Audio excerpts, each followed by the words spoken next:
All right, let's jump right in. Today, we're going to break down a super important topic for every Canadian beekeeper, how to legally and, more importantly, effectively treat for Varroa mites. This is all about having a smart, informed plan. So, you've done your checks, and there it is. Your bees have Varroa. This is that moment every beekeeper faces, and the big question is, now what? Honestly, having a clear legal plan right now is the absolute key to protecting your hives. Okay, so first things first. Before you even think about reaching for a treatment, you've got to start with monitoring. I can't say this enough. You absolutely cannot treat blindly. You need to know your numbers. And the number you're really looking for is tied to this idea of an economic threshold. Look, the goal isn't to get to 0 mites. That's pretty much impossible. It's all about management. Think of the economic threshold as the tipping point. It's that moment where the mite population gets big enough to actually start hurting your colony's health and productivity. It's the alarm bell telling you it's time to step in. So what's the magic number here in Canada? Well, typically it's between 1 to 3 mites for every 100 bees. If you do an alcohol wash or a sugar roll and your count falls in that range or higher, that's your signal. That's your green light. It is officially time to take action. Okay, so you've done your homework, your numbers are high, and you know you need to treat. Let's move on to your toolkit. What are your legal options? We're going to look at exactly what Health Canada has approved for you to use. Now, this is a really useful way to look at it. Your options basically fall into 3 main buckets. First, you've got your synthetic miticides, like the well-known Apivar and Apistan. Then you have the organic acids. Think formic acid or oxalic acid, which you'll see in products like Formic Pro. And finally, there are natural compounds, which use things like thymol or hop compounds. Each one has a totally different active ingredient, which is going to be really important later on. Right, so you've got your options, but just having the tools isn't enough, is it? How you use them is what makes all the difference.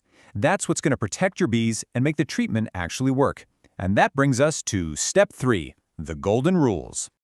And it all boils down to these 3 things. Seriously, these are non-negotiable for safe, legal, and truly effective mite management here in Canada. Check your certification, read your label, and rotate your treatments. Let's dig into what each of those really means. First up, certification. You see, a lot of the most effective treatments are technically Class C pesticides. That means they're not just something you can pick up at the local garden center. This rule is in place to make sure these potent products are only handled by people who have the right training and registration, like certified beekeepers and farmers. The second rule sounds simple, but I can't stress this enough. Always, always follow the PMRA registered label. That's the label approved by Health Canada's Pest Management Regulatory Agency. And it's not a suggestion. It's your legal guide. It tells you everything, like the critical temperature ranges for it to work, what safety gear you need to be wearing, and super importantly, the rules about using it when you've got honey supers on. Ignoring the label can hurt your bees, it can contaminate your honey, and it can even be dangerous for you.